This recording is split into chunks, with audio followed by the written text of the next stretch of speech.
Deconverted Man is here. So I was looking for content to do, and I found a live little thing to hang out, and then this guy was there, and he was trying to establish that morals are objective, and I kept asking questions, and he didn't answer any of my questions. And I was like, and I asked him a question, and he was like, oh, what about, I have to first establish this and that and the other thing. I'm like, all right, you don't answer questions. I'm done. You know, I don't interact with people that don't answer questions. You know, they want to ask all the questions. They don't want to answer any of the questions. And there's people in chat doing the same thing. They're like, well, how do you do this? How do you do that? How do you explain this? How do you explain that? Like, they need to be told how everything works to understand anything. Like, I'm like, well, and I kept asking, you know, this one person was like, saying, well, you know, where do you ground logic? And I said, well, have you learned logic? Why not learn logic to find out the answer? Because if there is an answer, I would think it would be within the system itself. But they didn't answer the question. They never. So people love to do that when they don't have anything substantive to offer. So morals and ethics, primarily morals and behavior, gets brought up all the time when dealing with the topic of God, and some people think that morals are objective. I think the word objective is like every other term we humans have a issue in that it depends on what you mean. Why are you asking all the questions? Asking all the questions. Yes, I am asking that as well. Hey, you know, I can have you join in here in a bit if you want to, because we haven't had a scheduled talk, which we should do at some point. But we can do a fly by the pants if you want. But at any rate, I had to complain about stuff just to get it out of my head. Okay, that was a different channel, and the guy was like, "We're being careful with YouTube. We will say grape instead of rape," and I was like, you know, people, you know, animals rape and grape. I mean, you know, I was like, I'm like, I don't. YouTube, bring it on. Whatever. I'm gonna say rape. I don't care. I'm gonna say the words. I'm not gonna censor myself. You know, and if YouTube, you know, wants to censor me, that's up to YouTube. They change their policies and rules all the time. There's no way I can keep up. And if they want to tell me I did something wrong, I'm like, all right, okay, I did. You turned off the thing, whatever. Okay, well, I suck. You know, what are you gonna do?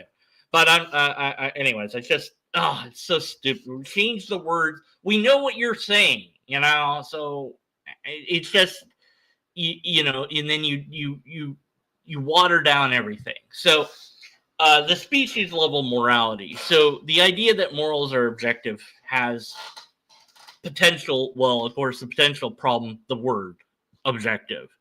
Depends on what you mean by that. So typically it means true regardless of anybody's opinion. So, you know, one example is 1 + 1 is 2. That's true no matter what.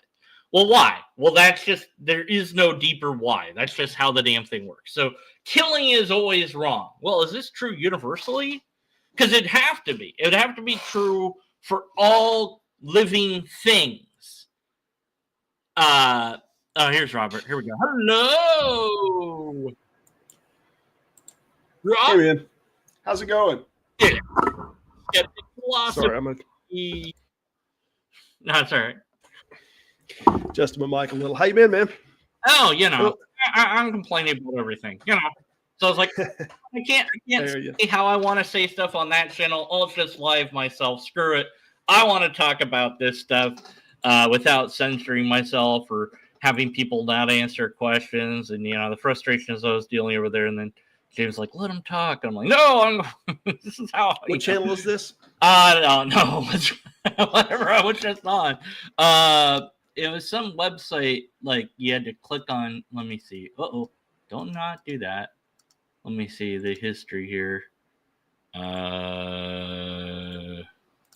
me see my history. I have like 30 tabs open myself. Right free. It was Free for Talk website, and it was like that. But they were broadcasting what they were doing there on YouTube, so I found them through YouTube. But yeah, okay. Yeah, somebody else mentioned some Free for Talk channels that people get into these conversations.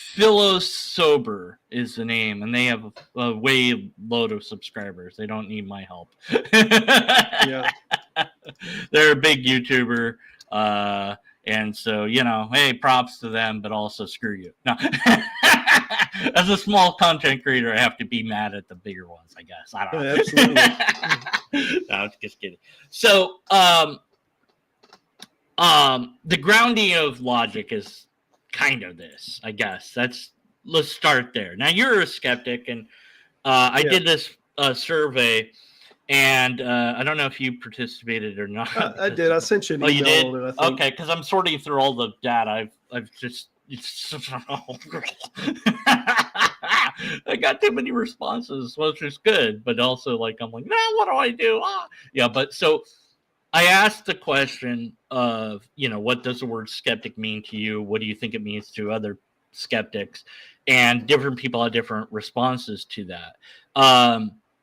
And so, there's a classical way of you only believe that I exist. Is that's one version. And then there's, however many other. And so this is kind of one of those words, like every other word, where the word objective, we have to figure out we have to make it mean this one thing for the conversation to work. And then to say objective morals. Okay, great. So in one sense, I think morals could be seen as objective because they point to a goal. But then it's still subjective because that goal is subjective. So, yeah. The rules of Monopoly are objective, but only in that, but you could still change those rules. So the rule set is ultimately subjective.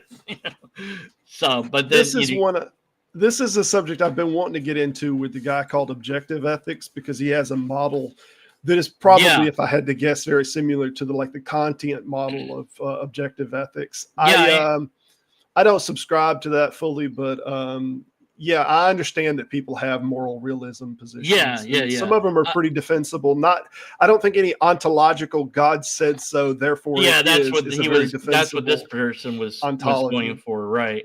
And I'm fine with that. I mean, I don't care. I mean, I view it as because language is flexible, that you could say ethics or morals are objective. It doesn't bother me. But the whatever, as long as I understand where the person is coming from.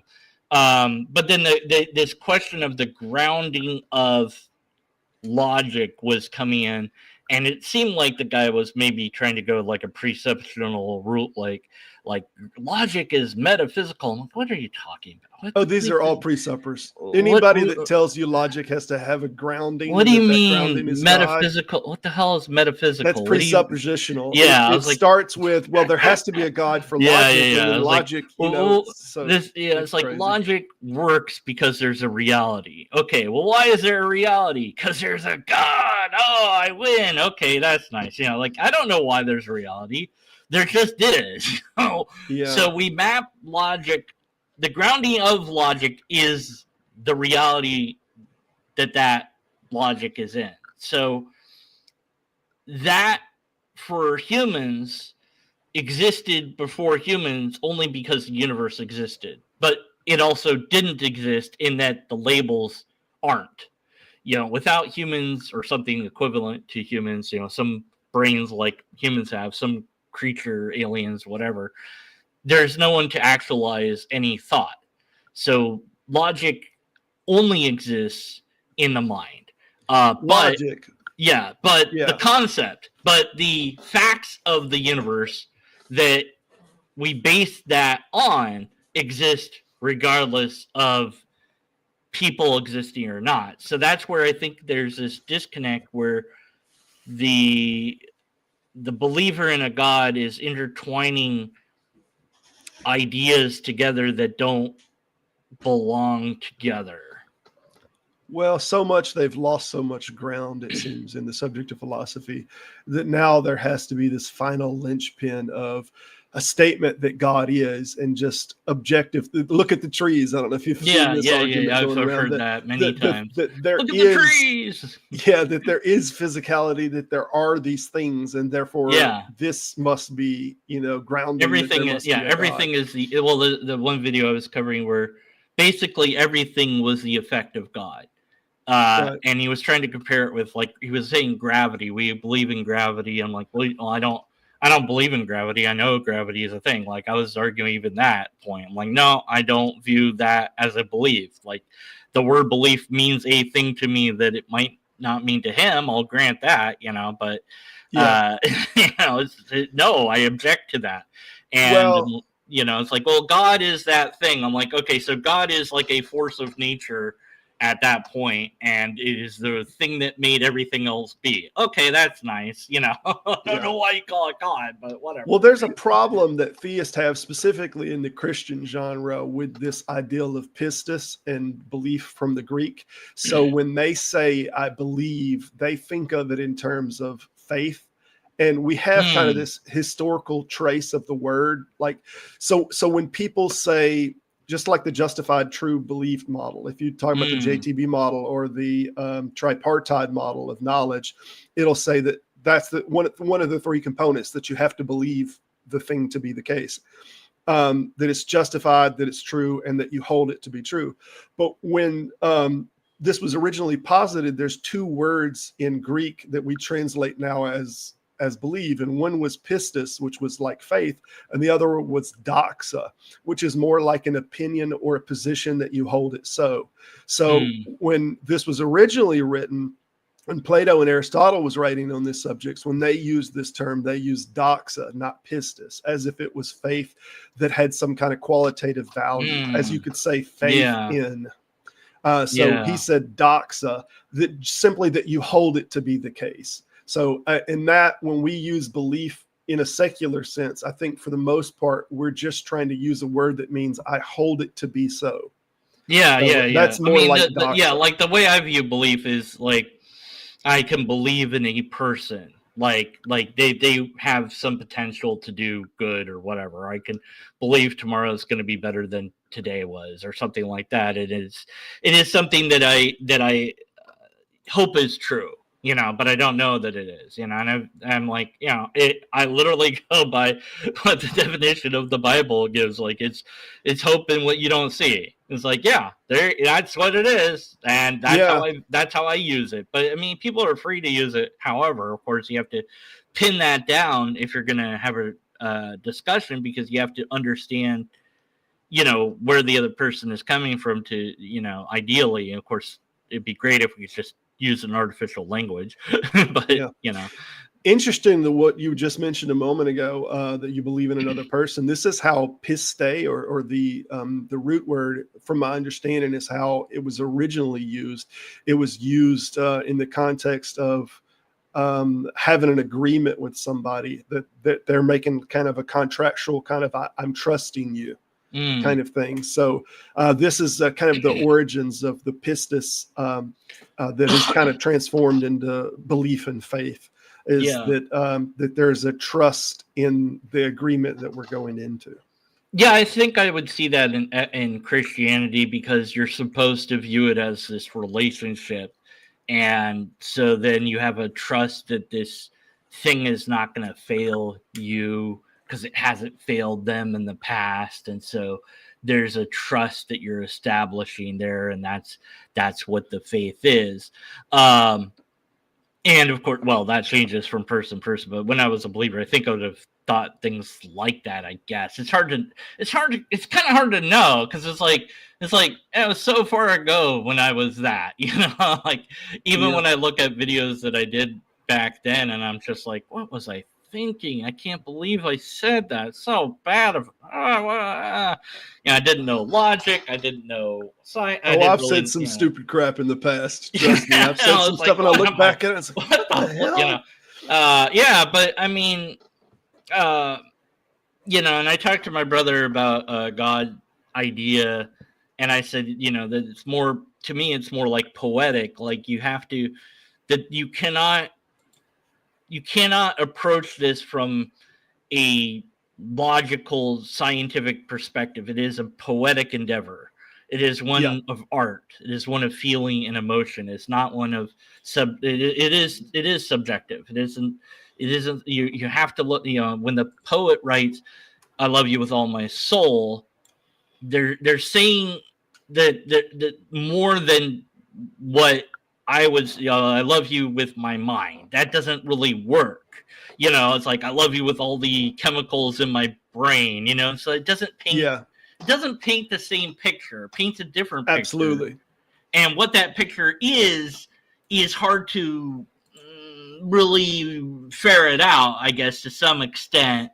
But I would say that it is like with all the essence of whatever I am, that's how much I love you. And it's like, oh, wow, that's amazing. But, so these artful, poetic ways of speak, that's where God lives in that, or where spirit or soul or any super, all that stuff lives in the poetic world, if you will. Are you familiar with David Hume's is alt problem that he talked about? Yeah, I came across that after I wrote my book, Logic of Morals. Well, the reason that I mentioned it, if there's any very logical way to look at like how you feel, like you were talking about love and whatnot, and I know it gets very disconnected from our traditional ideals of love, but like we think of things in terms of our emotions or in terms of logic. And you'll hear religious people will regularly, well, we need to focus more on love and on hope and on faith and things like this. But the thing is, these are things that come very natural to us. They come natural to other animals. I mean, we're not alone in that game. These are things that already happen. But when we're talking about like philosophy and sciences, these are not things that come natural. They come hard earned, and you got to work at them. And there's a lot of reflection and a lot of testing. And so the thing is with the alt and the is, like, it seems like the philosophical side and the observational side and the scientific side is what determines what all the is values are. If we're talking about the alt and the is, whereas like all of the emotional construct that's already there, that determines the alt side. So when you're telling someone that I love you, I mean, you, in some sense, you could say you've incorporated them into your alt paradigm. Yeah. That this thing, that this feeling, that's emotion that I'm feeling, that I feel as if it ought to be so. Yeah, that makes sense. This encompasses my reality, Yeah. But we don't do that. We don't say that because, well, I mean, we could say it. Maybe it would work on someone. I don't know. Yeah, but we tend to use poetic language instead. At least I do. I don't know, but anyway. So the grounding of logic is very simple. It's just reality itself. So the problem with that, of course, comes where if you rewind time, you get to the dang Planck temperatures. And this thing is a giant firewall of I don't know what the hell is going on. I don't know what logic is in that realm. Do you have any thoughts on that? Like, the Planck temperature when it's super mega hot and all that, and there's no, there's not even like, yeah. It may very well be the case. There's some cyclical models, of the universe. There's some cyclical models of the universe that look at it. Yeah, but it may be cyclical. I don't know. Yeah, but no, the Planck temperature. Well, I think that would still be what the universe had been in, even if it was cyclical. I'm not sure though.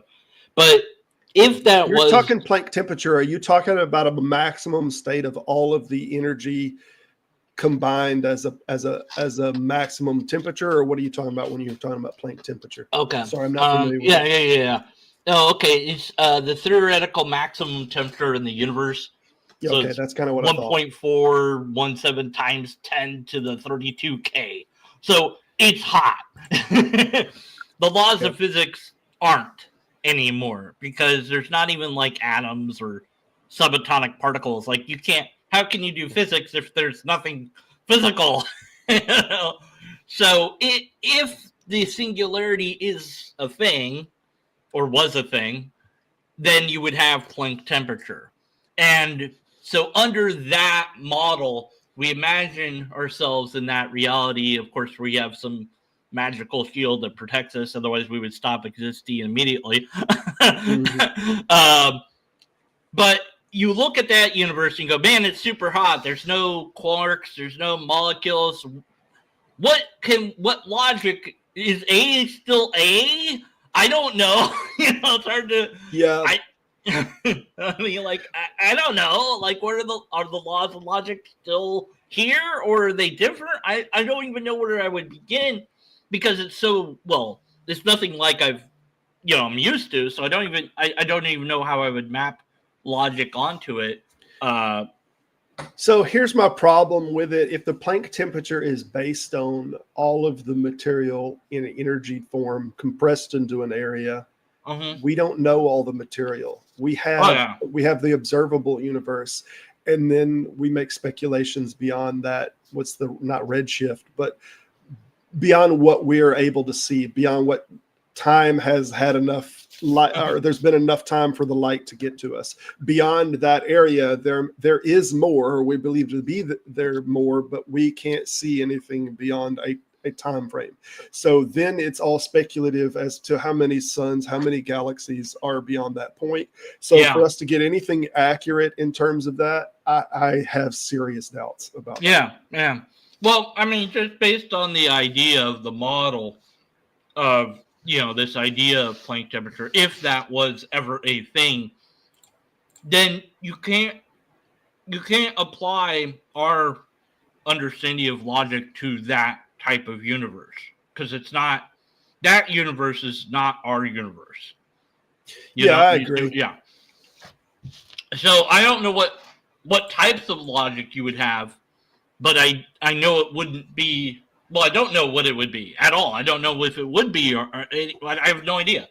So when cause and effect comes up, as it does with like cosmological arguments, like I'm like, well, no, Planck temperature says no to that. We don't know. Good luck. I can't even do logic in Planck's temperature, so I don't know what the hell to do. Sorry. Yeah. So the problem that I have with theists in this specific category is what they do, and we've seen this from like Bug Loves All is one that we saw it recently, I think, in a debate he does with the PSR model, is that he acts like the PSR model had to precede the Big Bang, and that logic, that PSR logic, that has to precede the Big Bang to say, well, the logic is here, so inside of that logical model, what caused the Big Bang? And that has to be a causing factor.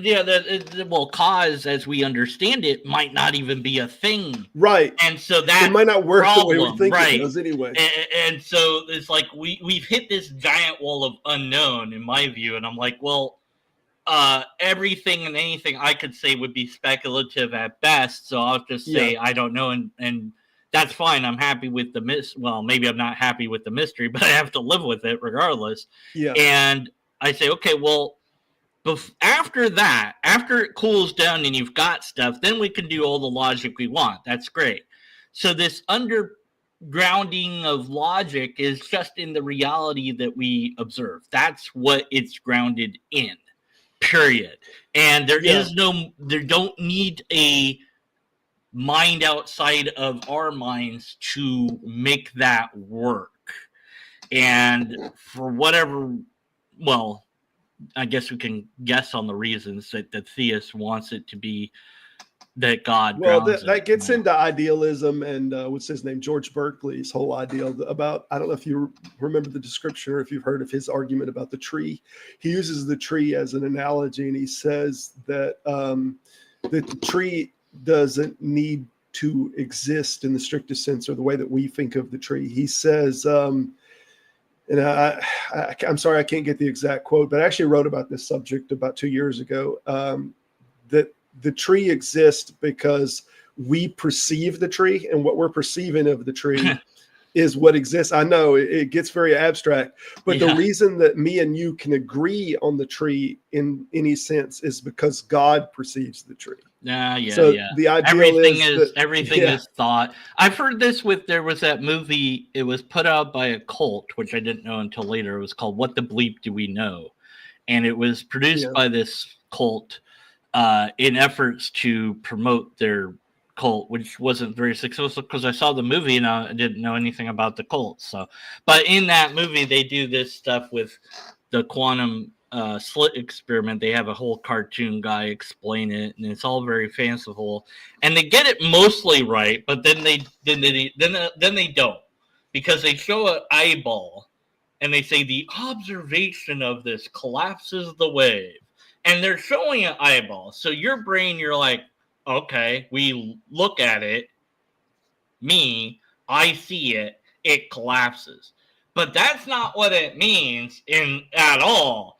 We can't see that with our naked eye. It's seen with a measuring device, and the measuring device is what changes the outcome. Exactly. I'm glad that you mentioned that. It is not the process of us observing. It is the process of the thing that we need to use to observe it. Yeah, they deliberately misrepresented it in the movie so that they could then, knowing that a human that didn't know quantum physics, like I didn't know quantum physics when I was watching that movie, and it's a cartoon, but still it's really well done and all this, and like, okay, that makes sense. And then it's like, okay, so observation changes reality, and then they said something that was like they went too far, where they were like, okay, so the Native Americans, all of a sudden they didn't see anything on the horizon of the waters because they couldn't see anything until the shaman said, oh, I see a thing.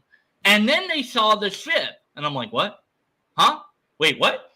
And like, yeah, they couldn't see the ship until the shaman enlightened them so that they could see the ship. And the ship couldn't exist because they didn't know what a ship was. And now they know what a ship is. So now they can see it. Now it exists. I'm like, wait. No. That's and not they tie these two things together. Yeah, they put and it's like, what now? No, stop. But then the whole reality is also, it's only here because it's observed and observing by this thing. And you can only know through enlightenment. And of course, they're cult that will enlighten you, I guess. But so your viewers should probably know what we're talking about, because I think we're both aware of the subject, but it may be the case that there's a lot of content that we're missing on, like the wave theory and like the collapsing wave, the double slit thing. The ideal is that when we observed it, it changed. And I see this in documentary films and other things. Oh, the act of observing it is changing it. And it's like, it's not the act of observing. No. It's the measurement.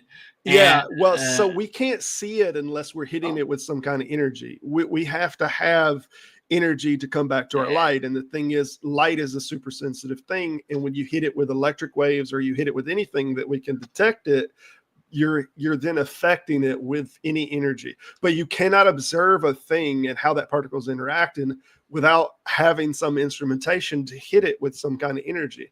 But so it's that act of that energy hitting it that is changing it. It's not the and act some of the things that I've heard and read, it's like, I don't understand it at all, where it's like they measured after the fact and then the thing collapsed.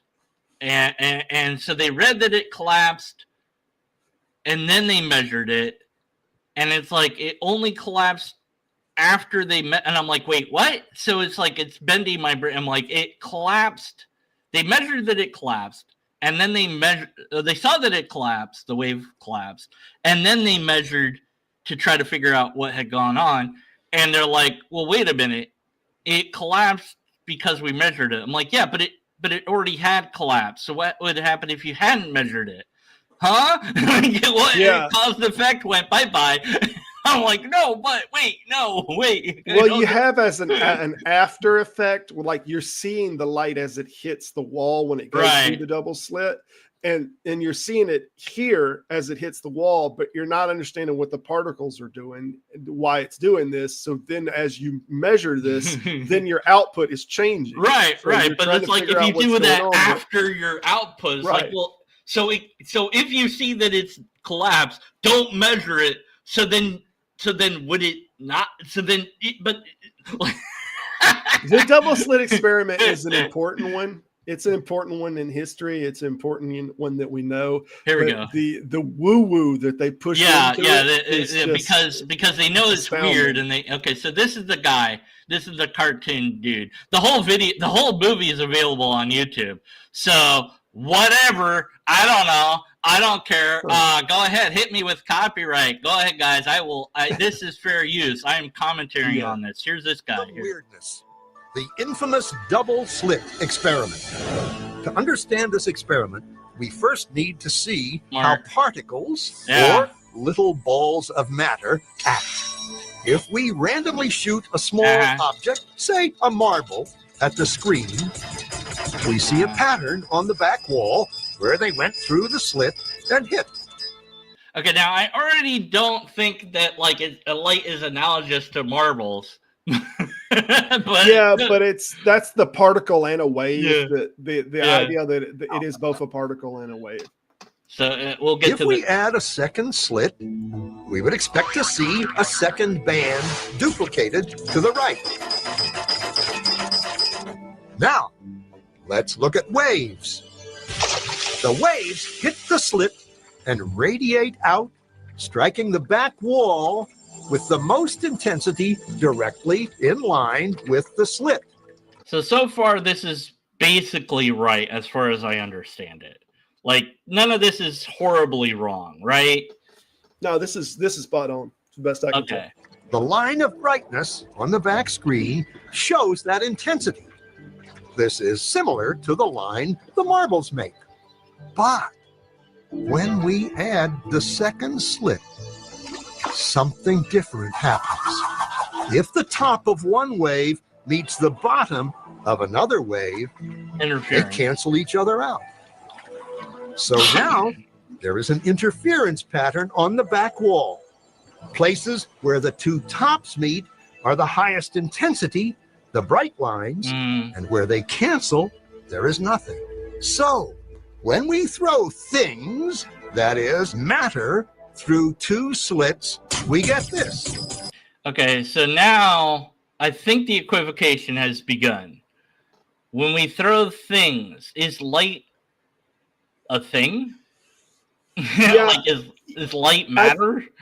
I think if he would have said, if we're looking at this to be particles, and because this is why the whole thing happened to start with, is light waves or is it particles? And we had two different people arguing this. And I don't remember what side of this Copenhagen was on, but there was kind of an argument from older papers that one was of the mind that it's a wave and the other one was of the mind that it's a particle. So, and the truth be told, at times it acts like both. So, yeah, but when he said, they have the cartoon guy say, things, we throw things matter, and it's light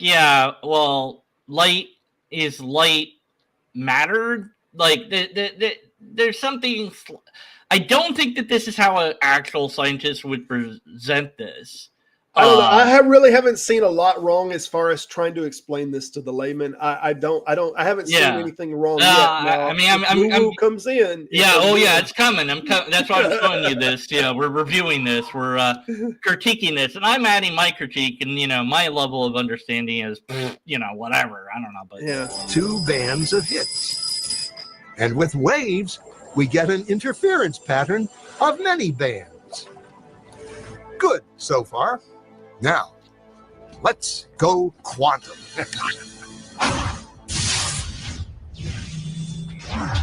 An electron is a tiny, tiny bit of matter, like a tiny marble.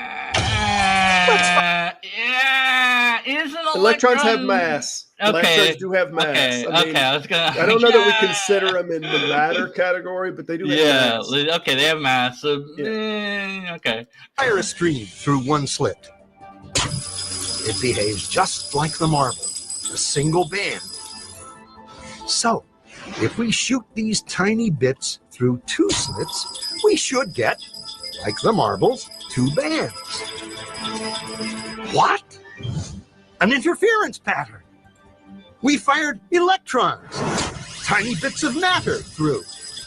But we get a pattern like waves, not like little marbles. Yeah. How?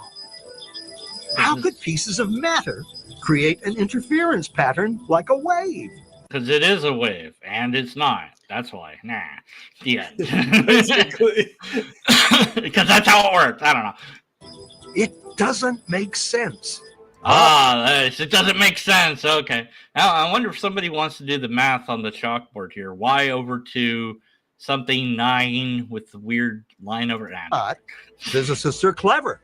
They thought maybe those little balls are bouncing off each other and creating that pattern. So they decide to shoot electrons through one at a time. There is no way they could interfere with each other. But after an hour of this, the same interference pattern is seen to emerge. Now, I don't know about the time length, like an hour. Yeah, like, I don't know about this. I time don't length. know. I'm not familiar with this. Yeah, I did hear a lady that was a physicist that messed with lights and electrons that she showed this was been several years ago, a diagram on this. And I do know that the idea was, I mean, it would take they were some worried amount about of it time. interacting. Yeah. Oh, yeah. They were worried about the electrons bouncing off of one another and whatnot. So they did want to shoot them through one by one. And I do know that my understanding is they still got the pattern. Yeah, and you know, like I said, the source of all this movie was funded by a cult, so yeah. The conclusion is inescapable. The single electron leaves as a particle, becomes a wave of potentials, goes through both slits, and interferes with itself to hit the wall. Is that I mean, I don't know that that's the standing ideal. I don't know. I don't know. I think it like just goes one way or the other. I don't know that it separates itself and then comes back together again. But whatever. Yeah. Like a particle. But mathematically, it's even stranger. It goes through both slits and it goes through neither. And it goes through just one and it goes through just the other. All of these possibilities are in superposition with each other. Okay, so you notice that giant eyeball pop up. Okay. Yes, so that's here we where go. he's going to get the observation of it. Here it comes. Physicists were completely baffled by this. So they decided to peek and see which slit it actually goes through. They put a measuring device by one slit. So they did say measuring device. They did say measuring device. But there you go. You see what it looks like. It's a giant eyeball. So, of course, we humans are human-centric. So we go, well, eyeball, that's me. So I think I am looking at this. That eyeball is a person looking at this. Even though they said measuring device, but that's not what they're showing. They're not showing whatever the hell the measuring device is. Yeah. At least they're showing some sort of weird machine for the particle shooter. Why didn't they do that for the device? And they know why, because they wanted it to be an eyeball. Yeah, they're giving way to the poetic ideal of observation rather than instrumentation. Yeah, exactly. See which one it went through and let it fly. But the quantum world is far more mysterious than they could have imagined. When they observed, the electron went back to behaving like a little marble. It produced a pattern of two bands, not an interference pattern of many. The very act of measuring or observing which... See, they had it blink at us. They had the goddamn thing blink at us. Come on. And then they switched the measuring or observing. So they're playing with the words. They know what they're doing. They are playing with the words, but I don't think that they're the first to do it. Now, No. Cult, I don't know, much about this cult. I don't know anything about this cult. I don't know what it's called or anything about it. I'd have to look that up, but yeah. But they're playing a little fast and loose. But I'd say for the most part, everything seems right. They're playing with the ideal of observation rather than instrumentation, giving out energy. If they explain it, I would say no foul. If they explained and said the energy that it takes to observe is changing the format, then I'd say no foul at this point. But if they don't say that, then they've absolutely misled. AI says it's a pseudo documentary.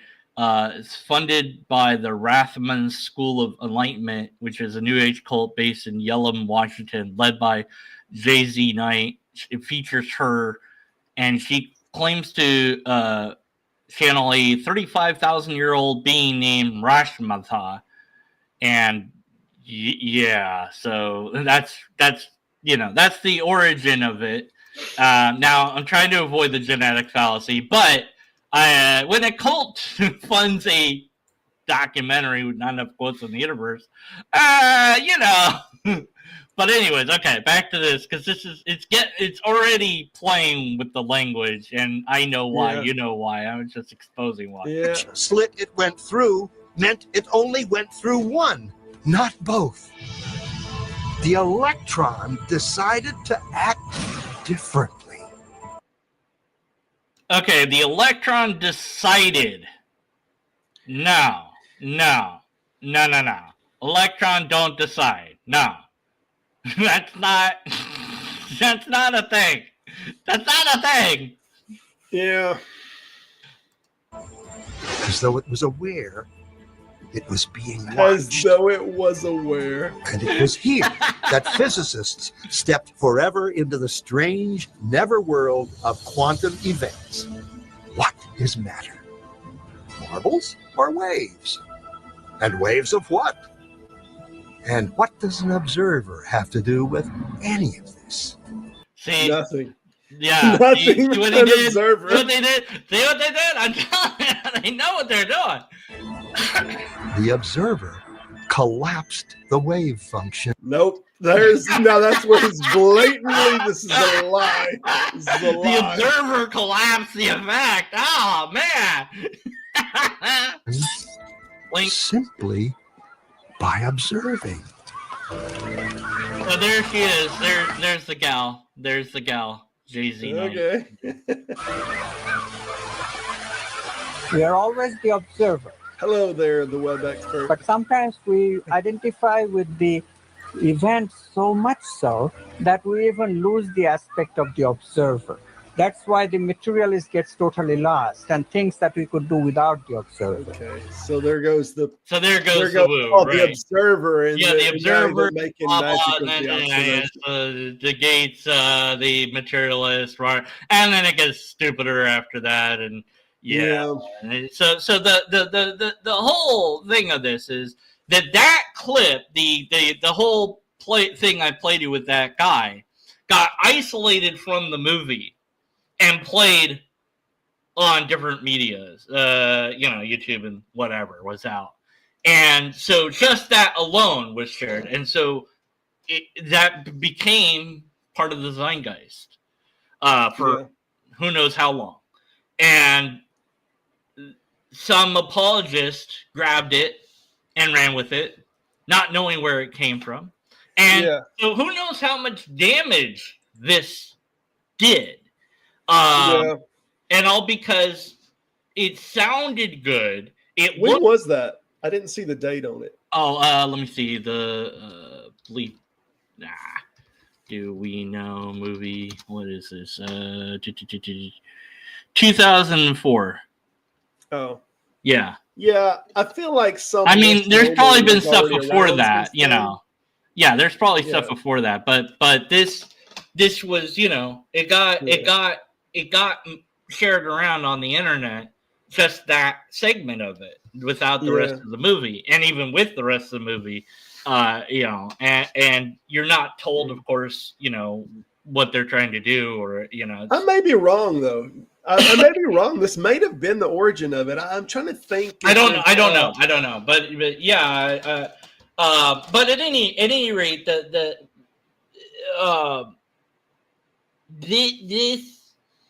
this is the sort of playing around with reality where you take the poetic and you've mixed it with the physical, and that's wrong. Because you get woo woo. You get woo woo, and it has to be deliberate.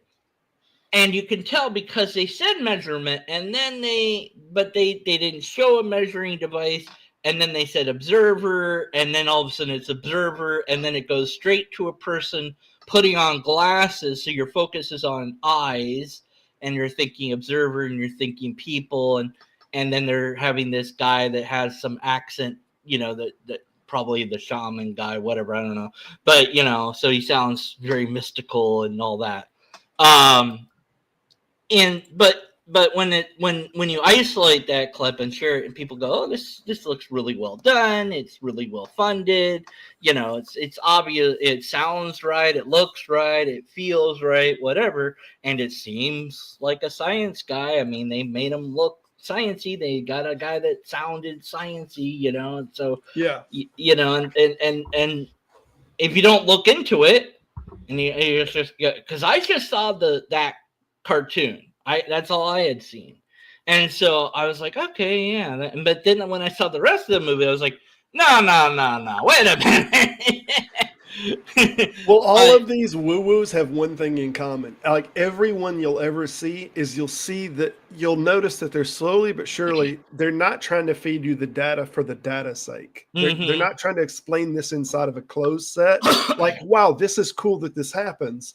Yeah. They're slowly but surely trying to adjust it that it proves a broader point of, but then this, and it ends in this. The materialist can't understand reality because quantum, and our observation of reality is what makes it real. But we didn't always exist. So then how is there a reality? Well, obviously there's a big observer, and it's like, well, you've mixed poetry with reality, and you've done that in a dishonest way. You knew what you were doing. They knew, absolutely. Now, of course, we always get this question that I can't answer, of like how much the person that's doing it believes their nonsense or knows that it's a fraud. Never know. Like you can't. You can never know. You wish you could crawl into their head and know. Like they know. They know, somebody somewhere knows that this is not true. But the actor read the lines, they paid them. I guess they didn't know, or didn't know any better. The artist that drew it didn't know any better. I mean, there's a lot of people that either didn't know any better or didn't care because they got paid. So keep in mind, though, D-Man, this is one thing to always keep in mind, is people see meaning in a lot of things. And they put a lot of because in there. This is because, and sometimes like they come to these conclusions, whether it's inside of this kind of culture, whether it's in Christianity or anything, they'll see like purpose. The reason this is, and this is why we have interpolation. So what this means is, and they kind of imbue their own kind of ideas into it, and they're trying to give meaning to everything they see. Like this rock, but what does this rock mean? And it's for the and then they imbue meaning into it. So that's something, and they may do it honestly, that they truly believe that, but they're imbuing stuff into it, and this is interpolation at its finest. Yeah. And if you have, and my thought was, if you have to lie, then you don't have the truth. And that's what I saw for this movie. It's like, okay, you're lying, so you don't have the truth. And so the grounding of logic is reality. The grounding of reality is that it is at all. And morals are a human construct. And then God, I kind of view God as this poetic idea. Now, if it's more than that, well, that remains to be proven. Nobody has. Well, let me give you some pushback on that statement, if you don't mind. That it's a human construct. The internal impulses are not a human construct. They're an evolved construct. Okay. I would say the propensity So there are some things. There are some things that we've simply evolved for that to not be acceptable. That it's off-putting, like to kill a child. There's no human throughout generations that has saw a child get murdered. Their natural impulse was not, oh my God, this is difficult for them to deal with.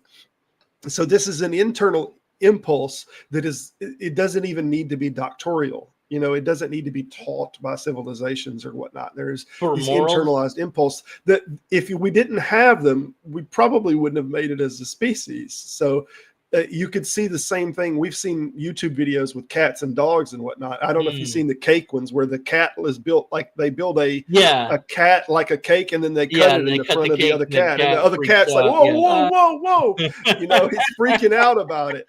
So these are internalized impulses that they don't need to be civilizationally installed. They don't need to be these. These are. Do you think that God is sort of like that it's evolved? Maybe the ideal for God. I think there's just two things that we gained. That we, first of all, we have knowledge that we're going to die. And that's something that not every animal has that intuit level. So that's one thing. And we're obviously, every species that is what I would call a linear evolution, they are afraid of death. They don't, and I say linear because there's colonial evolution inside of colonies that work different. So you can have a suicidal behavior inside of a colony evolution because it's beneficial to the whole, not to the line. So when I talk about like linear evolution, if you're line by line, this person has to have this quality, the next person has to have the quality in the line. That's what I mean. But I think in that evolutionary sense, like if anything that wants to die, if that's inside of the genetics, that strain doesn't make it. It doesn't make it. So what's rewarded is something that is afraid of death, intrinsic, that they don't want to die. So you have that we don't want to die to start with, but now we have the logic that knows that will not work. We are going to die. Then that creates everything that we fear, there is that problem. So now how do you deal with this? How do you deal with this? And then there's other things as well that we don't know answers to questions, but we have this deep desire to understand. So I don't think that there's anything that inherently says you have to believe in God as far as the genetics, but I think there are genetic paths that create problems in the cognitive, that the only good solution for an unintelligent group of people, in the past was a God, a heaven. We don't actually have to die. That's actually one thing that every religion has in common. We don't actually have to die. If you think about it, whether it's reincarnation or Valhalla or some of the Chinese religions, another plane. Yeah, but they don't die. With Nirvana is nothingness. So although you do reincarnate, you reincarnate until some point when you achieve Nirvana where you don't exist. So there is a slight difference there. They're headed towards it. Okay. So but you achieve Nirvana, but the meme survives because you achieve Nirvana quickly by doing the stuff you're supposed to do that you learn from the religion. So that's what propagates that particular idea, that the best way to get the result you want is to do the thing that we tell you to do. It's very, very clever in that. But even in that, you've kicked death way down the road. That you have not this iteration. This iteration doesn't have. Well, if you do it perfectly, then you'll be Nirvana. You're looking forward to Nirvana. You want Nirvana. So in that sense, nothingness is celebrated, but it's still made to be a system that is abstracted from us to some degree, and I think that's works. It works for that cult. It works for them, obviously, but and then the I go, well, when I asked in my book, Caught Between an Infinite Hope, Finite Despair, if you have to pick between God and an afterlife, which do you pick and why? So there can only be a God, but no afterlife, or there's an afterlife, but no God.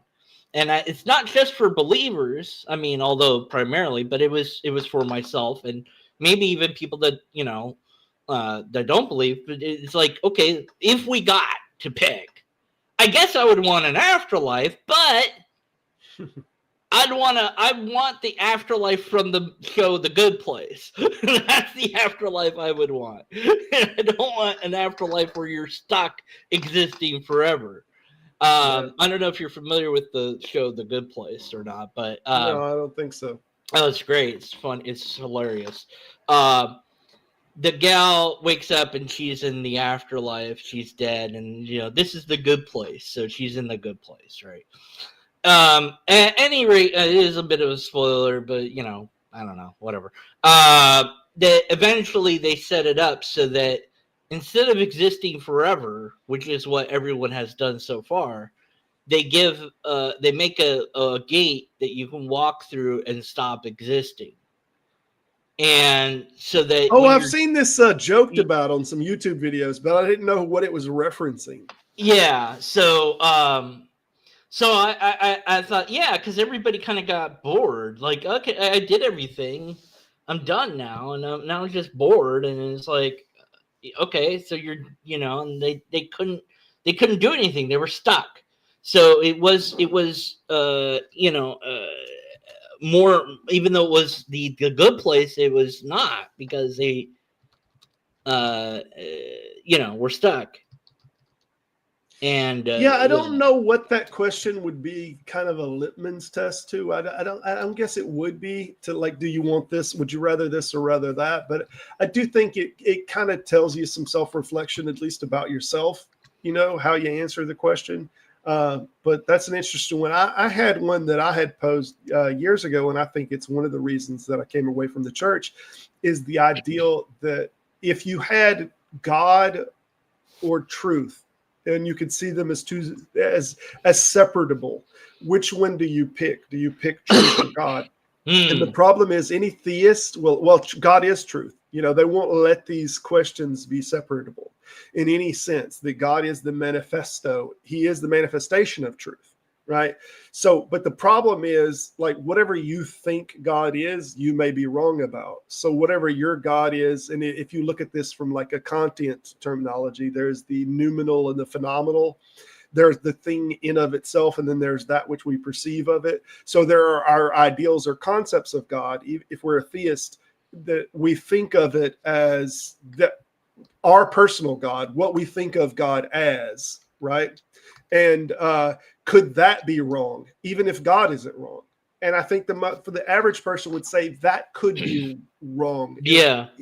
We could be wrong about what God is. Well, so in that sense, can you separate the two? And could you say my ideal of God or truth? Which one do you go after? I know that my brother would choose truth. Well, good. But he believes in God, but he separates that as a belief, and so that's we've tried to figure out, and we're no experts, the psychology of this, we don't know, and I don't want him hurting his brain. For all I know, his brain is wired to think there's a God, and like I'm no expert. It's like, what would happen if you mess with somebody and you turn that off, and that's how their brain is. It's like, it could screw them up for all I know. So it's like, let's leave that alone. Whatever. It doesn't matter. It's fine, because and he wrote this book. We talked about it on this channel. It's called Unapologetic,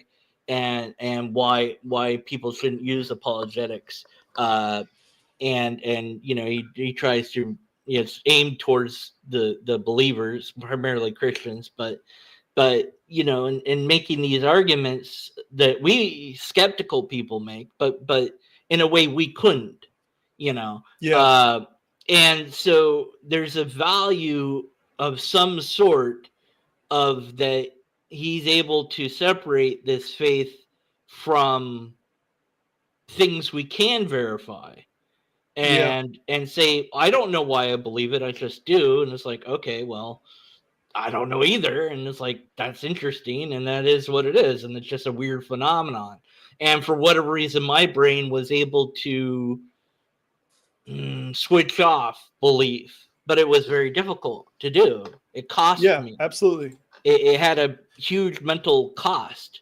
Absolutely. And now, can I switch it on? Well, no, because I need empirical evidence, repeatable test, valid and sound argument. I need this thing that God doesn't have. So it's done. Unless one of those things comes up, which would be cool, then I'd be like, all right, cool. Now I've got a thing that I can talk about. That's what we're looking for. And that's what deconverted me, was all the skeptics, atheists, whatever we want to call ourselves online, saying, where's your evidence? Where's your evidence? I'm like, well, here's these arguments. Why doesn't that work? And I keep asking, I got to give my evidence. I better look into it. Oh, there isn't any. Oh, no. My day is ruined, That's weird. I was actually just reading on some Martin Luther. I kid you not. I have one of the pages open here. I'm on page 65 of Martin Luther's The Bondage of Will. And he gets into this subject a little bit. But he's all of the mindset that, that we can't reason our way into this, that the ideal of faith is more valuable, than reason, that it's a more redeemable quality and whatnot. So he's absolute full to the rim of himself constantly. I think and you see this in Martin Luther's arguments against the guy that he's responding to another guy in this, and he's misquotes him, he strawmans him constantly. Erasmus, he's responding to a book from Erasmus about free will. And he misquotes, and I've even been trying to go back and find Erasmus's book, because like some sections will be responding to a certain chapter of Erasmus, which was a Catholic, but he strawmans, like that is his bread and butter. He makes up arguments that aren't what's being represented. Yeah. Okay, so here's well, I don't know. And this one I might get hit for copyright. I'm gonna mute it, but this is no, I didn't mute it. Oh God. Okay, come on. Get to the. Hey, D-Man, I appreciate you having me on. I actually do have to bail. I got to do a few things. I do have a podcast myself, or a live stream myself today at 2:00, and I got to go do a few things and do a little bit of studying for that. All right, you're gonna go through the arch, and no. See, this is the. I might watch a little bit on the side, but I got to do a little work also. So Eleanor goes through the arch, and she vanishes into nothingness, and so that's what they make to make. Okay, I have seen this reference on another video where the person they choose whether they want to get reincarnated or they choose whether they should stop existing.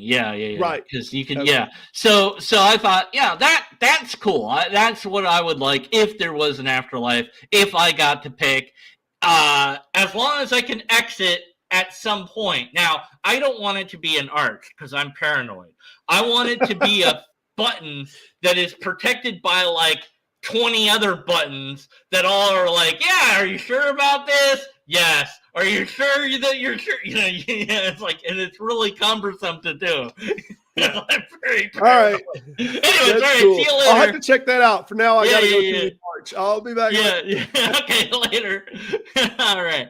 Okay, so logic, did we talk about it? I guess a little. I talked about the grounding of logic is reality. What reality is the thing that we're in, and how that works. Well, we're trying to figure that out. The grounding of morals, or that morals is a human thing. Morals exist in other creatures. If you're going for some sort of universal morals, you run into the problem of that you would have to be non-species about it. If you want to say, and the guy I was talking to, I keep coughing because I don't know. The guy I was talking to about this didn't want to confront the problem, or one of the problems. My interpreted strip account didn't seem to be able to come on at all. Okay, I don't know.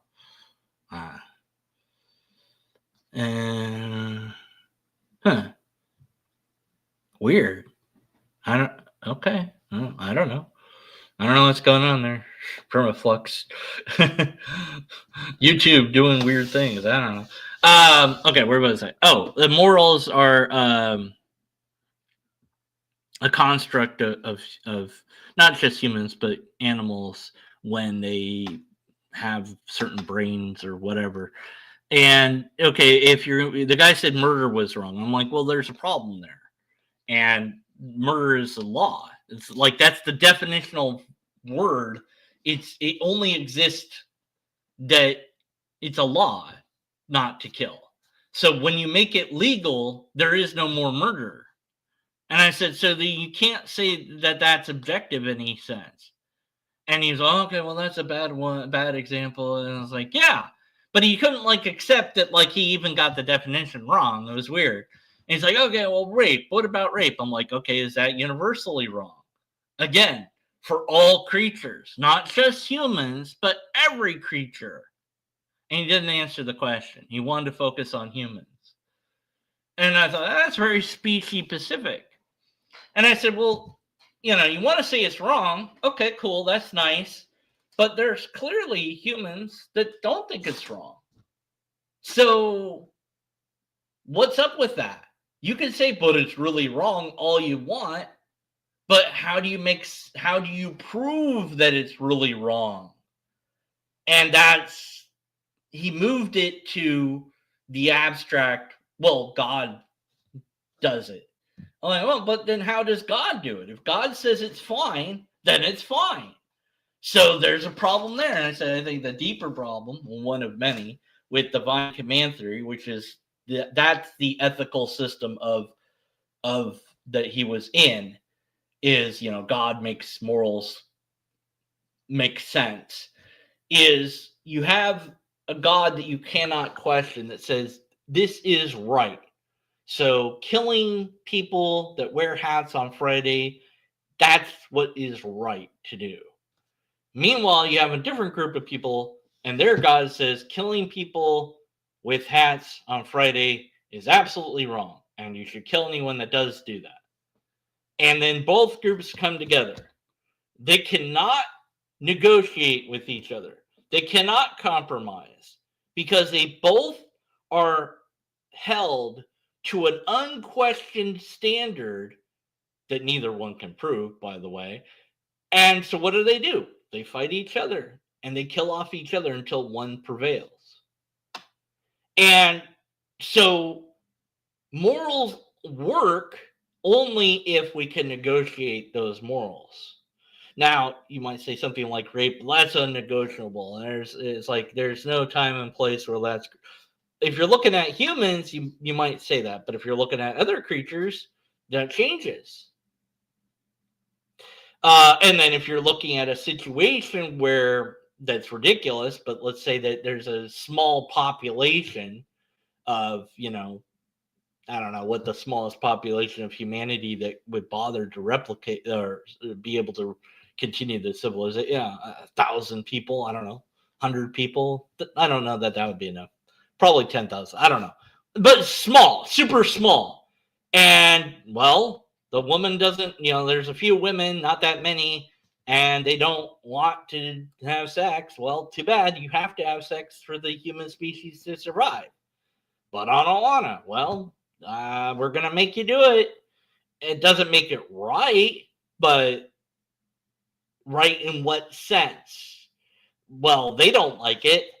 Maybe you don't like it, but you view that it has to be done, quote unquote, if you want humanity to continue.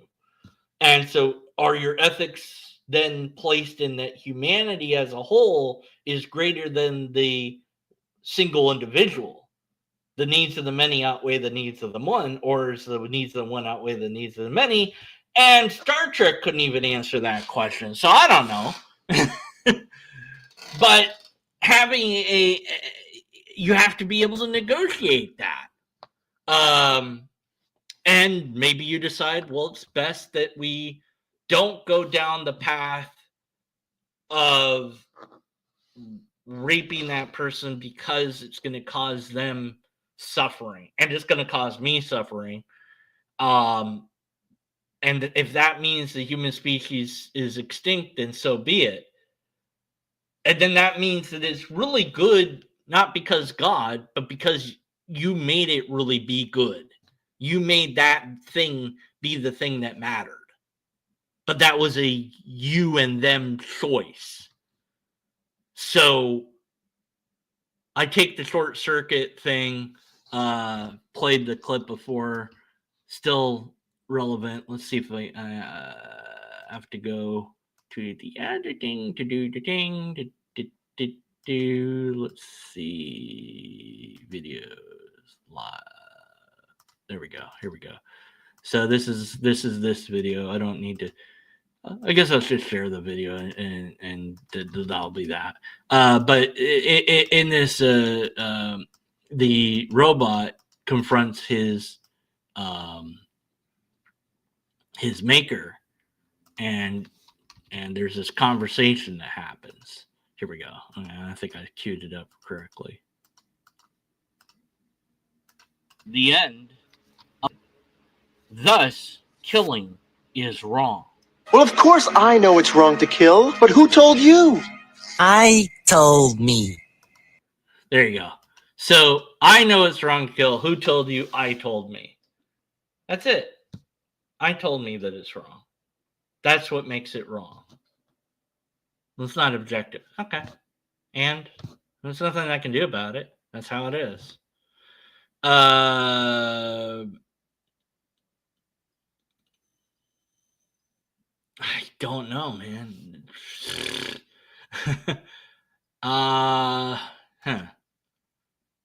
Weird. I don't know. I don't know what's going on there. Sorry. You are not on the ban list or anything like that, as far as I could tell. I mean, so, you know, how do I look at that? Let's see. How the hell do you look up? They love hiding things, don't they? It's like, where the hell do you look up the things? Community? No, where do I see banned list YouTube? How to find YouTube channels that you blocked? Yeah, you can't fucking make it easy, can you? No, you're gonna fucking hide everything. All right. Privacy. Why is it in privacy? Wait, where's privacy under settings? Okay, this is great content. Settings. There is no. Oh, there it is. Settings. Permissions? No. Community moderation. Blocked words? No. Create? No. Permit uploader defaults? No. What the fuck? No, that's wrong. That's not true. I don't know. I don't know how to do anything. All right. Well.